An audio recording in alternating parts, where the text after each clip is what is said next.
What's happening? It's been a long time. I'm setting things back up. I think I'm going to call this the Treeline podcast still. I've been thinking back in the day, or not back in the day, it wasn't even that long ago, but when I was doing the Treeline podcast, um, I ran into a couple of issues, right? I stopped doing it for a while, and I think it's because, um, like it served a purpose for me. It got me a lot healthier where I needed to be. It got me mentally thinking better. It got me thinking more, analyzing um, more of my what was going on inside my head. And I've just come to many conclusions, and one of which is I live in my head, man. Uh, I live in my head, dude, and I'm in there all the time. I'm always contemplating what's going on. I'm always overthinking things. And I thought it was an issue. I thought it was a problem, but honestly, I don't think it's an issue or a problem. I think it just is what it is. I I'm just over analytical about too many things. But that being said, I'm just doing my best to like live with it and just understanding that that's who I am, and um, and not everybody can handle that, and that's not a bad thing. I don't get along with everybody, and most people don't really like me. Most people I associate with, whether it be in a professional environment or a communal environment, um, it's just most people. I don't know if I always thought it was my face, but to be honest with you, I think it's just how I carry myself. I don't know, and part of me thinks a lot of it's the Marine Corps. We just carry ourselves in a way that like most people they just think we're cocky or conceited or pricks or whatever it is because we carry ourselves confidently. But I do notice like with men and like other veterans or whatnot that I run into at the gym or whatnot. I always I always feel like I get a sense of like acceptance in those kind of groups because like they've been through it. You know what I mean? So I kind of seek that out these days. If I have issues at work or if I have personal life issues, a lot of times I'll bring it up to my buddies at the gym because I got really tight veteran buddies that work out on a daily basis, kind of like I do. I say tight buddies; they're like gym bros, right? And yeah, I confide in them sometimes with some of my personal issues, especially like I got a buddy there. Um, he was in the Marine Corps 20 plus years, and now he like runs his own private security thing. And super intelligent guy. He started enlisted, went officer in his career, and then he's a leader, dude. So like I. In the Marine Corps, you find somebody that you either imitate or you want to be like, and you kind of walk that path that's already been walked because you can learn from other people's mistakes or you can obviously make your own mistakes and learn from those. But um, so yeah, so I seek these people out, and I found a couple cool people that's part of my like crew now. Uh, One of which I might talk about or talk to on the podcast soon. I told him I reset up my whole studio and put some work into it. This isn't the final product. This might be how it looks when I'm sitting personal and doing. I don't know if I want to like incorporate uh, videos or whatever that I'd be looking into on the internet. But I guess today I just really wanted to get into like what's been going on in my personal life, and uh, I just maybe I've been losing focus on me, and that is where I've failed. Maybe the last couple of months. Um, I know, like after I did the Treeline podcast for 50 some odd episodes, I did um, that really helped me a lot, and it kept me, you know, it kept a lot of my mental battles out there in the universe to where it's easier for me to handle when it's not just pounding into my head all day every day. So that helped me a lot too. Um, so I don't know. I guess the first half of the Treeline podcast, those 50 some odd episodes, could be like the Treeline, volume one series. I don't know, but I don't feel like I should add to that. Those 50 some odd episodes, I think they just kind of stand alone. That was my first ever attempt at this. whatever this is. And this maybe is my second attempt, but I got better tools now. I got better editing equipment. I put a lot of money into this, and it's just because I remember how much it helped me in the past with the Treeline podcast. It's a helpful hobby for me, and it keeps my mind busy, which to me is worth money. To me, I mean, when my mind's not busy is when that's when I run into most of my issues. So staying focused on something's good for me. So I'm gonna reevaluate, and I'm just gonna kind of take my life back where it was prior to giving up on the first volume of the Treeline podcast. So I don't know if this is going to be second volume, but I think it's going to be associated. It's still going to be Treeline podcast. I think that's, I don't know, those of you that did watch, Treeline podcast is mine. So if I see if I see someone out there trying to start a Treeline podcast, that I took that name first. So I don't know. I'm just talking shit. But if y'all hear stuff in the background, I got cats running around. But anyways, yeah. So I've been working a lot. I've been in a new kind of work. I've been doing some caretaking. It's a new environment for me. I don't know if anybody out there who's listened to Treeline podcast in the past, who's listening now, has ever been into caretaking. But it's new. It's new for me. It's rewarding. It's not so physically, like especially Marine Corps infantry cats, any Marine Corps combat jobs probably, or any Marine Corps jobs. To be honest with you, they get you guys working hard. Any job, they're physically demanding. Like it's physically, it takes a lot out of you physically, and you get rewarded like mentally through the physical output, right? So this isn't so physical. So that's newer to me, right? Because I'm not well in carpentry. I was doing a lot of physical, heavy lifting and banging stuff, nails with hammers, like a lot more kinetic than this new job I'm doing. Um, but now it's more mentally. Um, there's more mental output than there is physical output in this job, but there is more mental reward than physical reward. I guess if that makes any sense.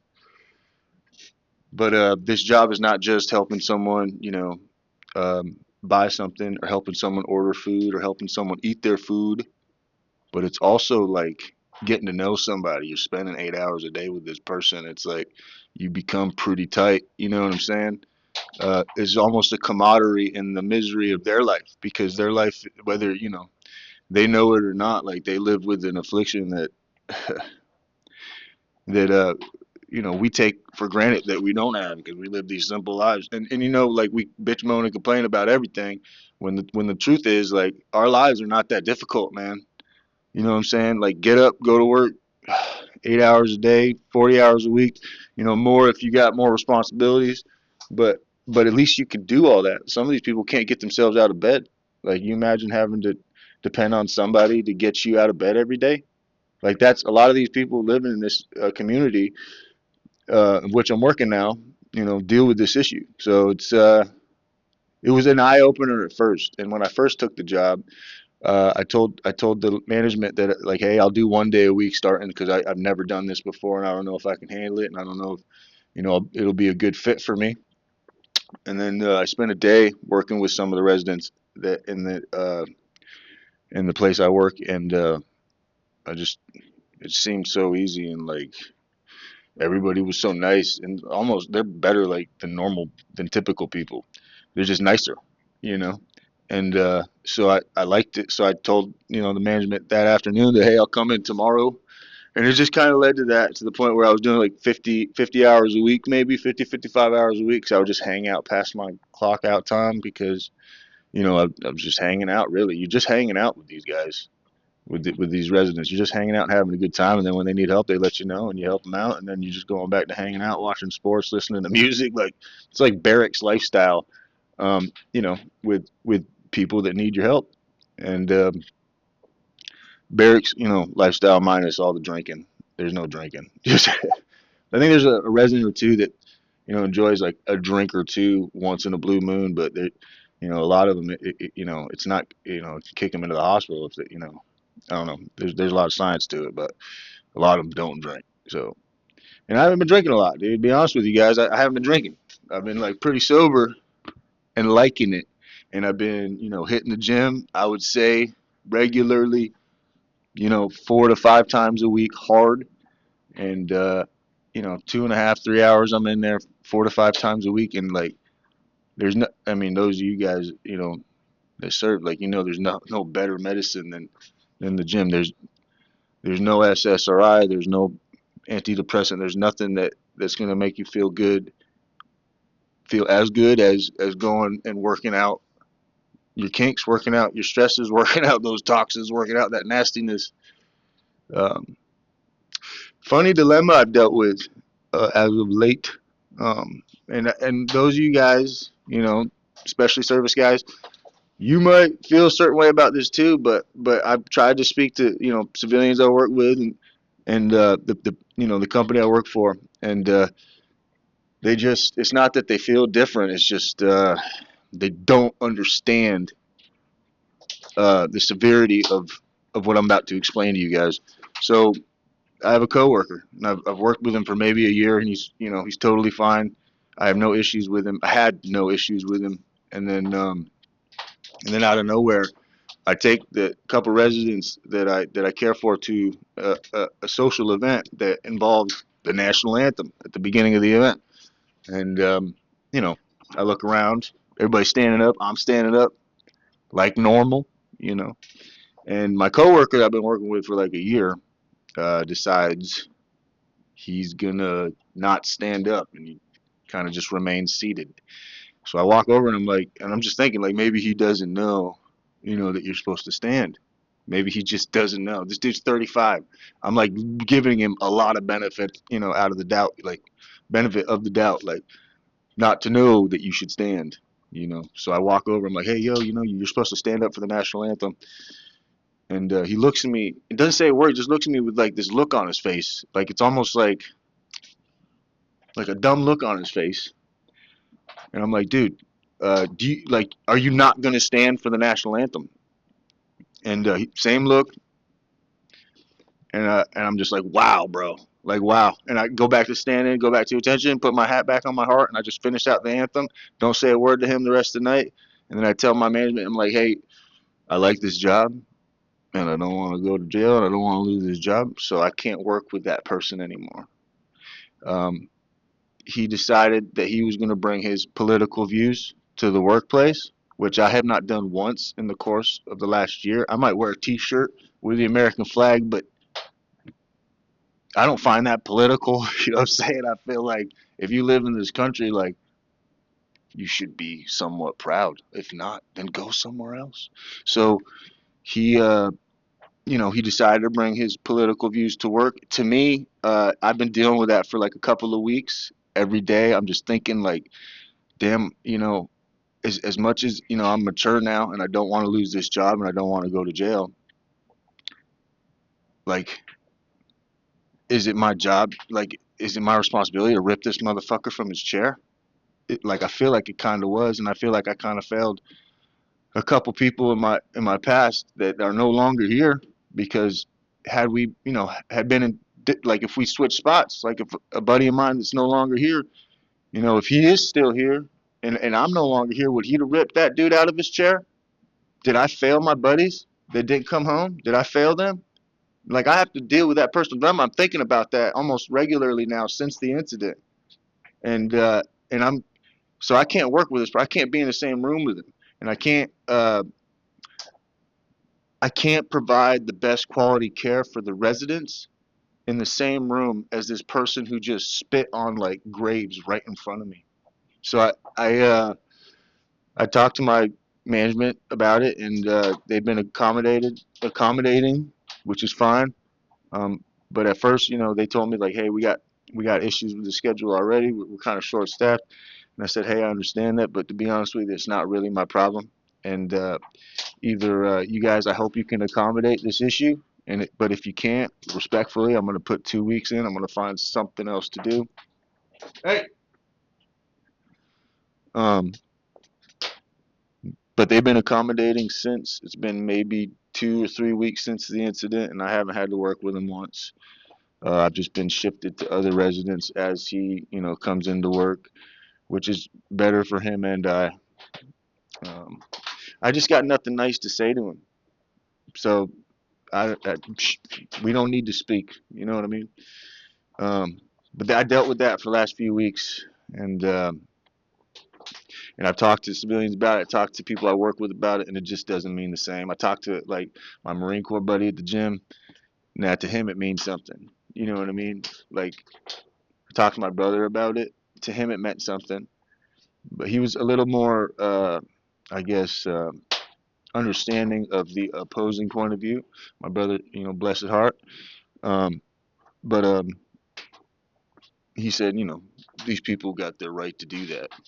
They got the right not to stand for the flag, which I argue, I don't know if that's should be a right. But I feel like, hey man, if you don't want to stand for the flag, dude, if you don't want to be proud of this country, then just leave the country, dude. If you don't want to show respect to the men and women that died for the country, then just go away. Just go to another country. Go somewhere else. No one's gonna hate you for it. Ellen DeGeneres did it. No one's like, hey, F you, Ellen DeGeneres, for leaving. We're proud of her. We hope she stays away. You know what I'm saying? But it's something to think about, man. But then other things too, personal life going on. A lot of things I don't want to talk about publicly. Um, so I'm gonna keep to myself. But just know I've been, going up some paths and back down into some uh, more pleasant valleys, I would say. Um, but yeah, man, this whole last year, I've really kind of got a lot of things straightened out in my life, and I'm still in the course of straightening out a lot of things. But I'm not ever. I don't think I'm satisfied with where I'm at, and I don't think I'll ever be satisfied because I'm 38 years old, and here I am still unsatisfied. But maybe that's by default a good thing because if you're unsatisfied and you're still eager and you still got that drive, then by default you should still be seeking satisfaction or happiness like we used to talk about, right? So maybe I'm on the right path. So I like where I'm at now. I'm up in the Northeast. Those of you that are out in the Northeast, man, hit me up. I spoke to a couple buddies a year and some change ago. One of them I put on the podcast, the first volume of Treeline podcast, so you guys could see that. And then another one I took a picture with, and I got to go out and have some dinner with. It was really good catching up with these guys. Um, but it's not often enough, and it needs to be more often. I need to reach out more. You guys need to reach out more too. Um, but yeah, those of you in the Northeast, we really ain't got no excuse unless you got like 15 kids and like three ex-wives. Then yeah, I understand. You might have an excuse to where you can't reach out or you ain't got the time. But a lot of us, man, a lot of us out here, I see you guys on Facebook, Instagram, getting after it, man. And dude, speaking of getting after it, Gunner Knight, man, killing it, bro, with his podcast, dude. And I'll be honest with you, man. Like I don't know what it is, but it that helped motivate me get to help motivate. That helped motivate me to get back into the swing of these things. Uh, Getting back into video editing or just talking on camera. Don't even know if I'm gonna post this. Just the fact that I turned the camera on today, like I want to thank Gunner Knight and his podcast he's got going on over there. Um, uh, with some of his old service guys he served with. A lot of motivating clips I've been seeing out of those guys. So super cool to see. Also, I got an old buddy from 2-9 out there wrestling, bro. Yo, what was it? Corporal Punishment. Let's go, dude. That shit was that's so badass, man. I don't even know if I can. Can I find you on YouTube just by looking you up? Corporal Punishment. I don't want to put your real name out there because we haven't spoken. I don't know how comfortable you feel about your real name being out there. Also, I see you publicly out there as Corporal Punishment, so I don't know if I don't suspect that's too damning to say publicly. But and then I also see some other guys out there. Another 2-9 guy. I don't want to say too many names, but he's doing a bunch of drone footage around his local neighborhoods looking freaking badass. I see my T. Dot Remedy out there. I'm pretty sure you're still in Connecticut, killing it, bro, with the podcast, the music. Dude, I still sit back and listen to the tracks that you and I made together in Orlando, dude. Um, I still show those to people, man. And bro, T Dot Remedy, bro, hear me out, dog. I still show those to people, and people are like, "Wow, man, I didn't know you." Like, there's no way I'd have known that you were getting into that kind of stuff when you were like 19, 20 years old, and uh, and then it just puts a smile on my face every time I see you come across my timeline with the art you're still putting out there, brother. You're killing it, man. Stay after it. Uh, and then come back. Miss you too, brother. I hope you're doing well. But back to this, man. I don't see you out here, corporal punishment. I can't just pull you up on YouTube. I have briefly deactivated my Facebook and Instagram. It's just so often I get too fucking like bombarded with social media in my brain. It's almost like I get numb in the head, or I just lose all drive for anything artistic, or lose all drive for anything creative. If I spend too much time swiping up on these reels or these freaking shorts. YouTube's not even that bad, but like Facebook and Instagram, I don't know what it is, but it sucks the life out of it sucks the life out of me. So I honestly just try to like, I'm just trying to stay away from it for the most part. But yeah, so um, but yeah, Charlie, those of you that remember Charlie, he's doing really well. He's obviously the apple of my eye. I love him. He's a big ginger tabby. Uh, he's gained some weight. So I don't know if we talked about this in the past, but you've seen him in old podcasts. He's a big boy. He's a big, he's a tomcat. He's a big ginger tabby, and I got him down to 19 pounds. Took him to the vet today. He's at 24 pounds. Him and I are both super food lovers. We love to eat food, man, and I'm gonna have to put my baby boy on a diet, and I don't feel good about it, but it's for his health and it's for his well-being, and I love him, and I just need him to stick around longer than any other cat in history ever has. As long as I go before him, I think I can die happy. Uh, or if somebody takes out my cat Charlie, then I'm gonna John Wick this whole town, and that's just gonna be the way it is. I probably live, semi-happy in prison, knowing that I took out an entire town or village because one individual decided it was a good idea to take my cat out. These are the things I think about. See, I dive deep into this shit. Like, I will murder somebody who murders my cat, and I don't know how I can say that any plainer English. Um, but yeah, great day at the vet today. Charlie's just a little overweight, so we're gonna work on that. I'm gonna start feeding him a little less, which I'm not super stoked about, but doctor's orders, I suppose. Family's doing good, man. Um, I got bit by a dog uh, a while back. My mother's dog, German Shepherd, tore a good chunk out of my leg. It was really unfortunate. It's a good dog. It was a good dog in the sense that it was very protective of my mother, but my mother couldn't have grandkids around. My mother couldn't even have her kid around. And I'm like 205 pounds maybe on a good day. Um, and that I wasn't safe from that dog.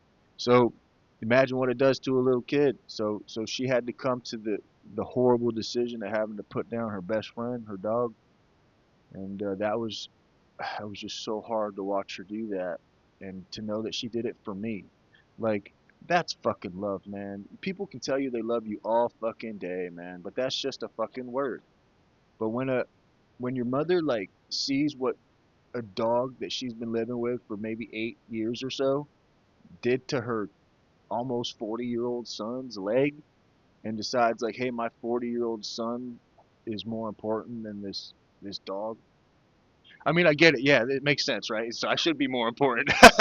But just like, just the fact that she went through that for me. Like, she went through the grief. She went through the signing the paper saying, yeah, I'm giving you permission to kill my animal, and then the grief, and then the fact she hasn't got an animal yet to this day, and we're talking like this is probably like 6, 7 months ago now. It's like she put herself through that for me. Like, that's fucking love, dude. I love my mother, man. It's amazing that she would do that for me. Um, so I feel like a dick sometimes because she'll ask me to like for what I think is sometimes like a dumb favor. Like for example, today she got a new phone and she wants to plug it in, but she doesn't know what a USB-C cord is. So I'm trying to explain it to her, and I'm getting frustrated when I'm just like, yo, bro, just shut up, man. Go get her one. So like, why do you have to like explain it to her? Just go get her one. So I was like, hey, mom, just forget it. I'll just get you one. So that's what I'm gonna do. But it's like stuff like that you don't think about. It's just the little day-to-day back and forth between you and the people that love you. You know, when you show a little frustration or you get a little angry or whatever it is, like that's not what you want to give to the people that really fucking love you. So it's like I see myself do that with like my mother or my brother sometimes, and it's like they don't deserve that, man. They're all little kids in their head. You know what I mean? We're all just little kids trying to figure something out. For 100 years if we're lucky. But like I don't know. So like I love my mother, man. She's the sweetest lady, and I can't believe she put herself through that for me. And I can't think of another woman in the last 40 years of my life, 38 years if you're being specific. Um, no other woman in the last 38 years of my life has ever done anything like that. Has never killed their best friend for me. So it's like I love this woman. So I just thought I'd let you know, okay? But uh, but yeah, man, Treeline podcast. Let's try it. Let's go for round two, man. We're gonna try just putting episodes out as often as I can, and then like last time when we started doing like an episode a week or so. Maybe we'll start doing something like that. Um, but for now, I'm just gonna kind of go as long as it feels good, and as long as you guys respond to it, man. I remember when I was doing the first, I don't know if you want to call it first phase or we can call it volume one, but when I did those first episodes, like people were reaching out, man, and people were letting me know how like it was like they were sitting down with me like an old buddy out in the field, and we were just catching up and and that kind of helped me continue to do it. So if you guys want, reach out, man. If you want to leave a comment, go for it. If you want to talk shit, go for it. Talk trash, you know me, man. Thick skin, brother. But yeah, man, it's really good to be back on here, and I hope that we can keep rolling, man. Treeline Podcast. I don't know if we're gonna call it Phase Two, Volume Two, but for now, it's still the Treeline Podcast. I love you guys, and we'll see you on the flippity flop.